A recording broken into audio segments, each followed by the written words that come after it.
how to enable notifications on Patreon. Hey everyone, welcome back to the channel. If you are new here, don't forget to hit the subscribe button and turn on the notification bell to not miss any updates. So, in this tutorial, I'll show you how you can enable the notifications on your Patreon. So, let's dive right in. Open up Google Chrome or any browser and then head over to patreon.com. Then go to settings in the left hand side.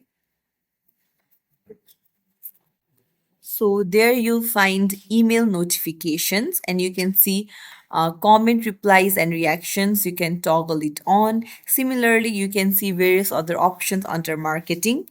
So just toggle on the notifications that you want. And that's it. That's how you enable notifications on your Patreon. If you found this tutorial helpful, don't forget to hit the thumbs up and subscribe for more tips and tricks. Thank you for watching.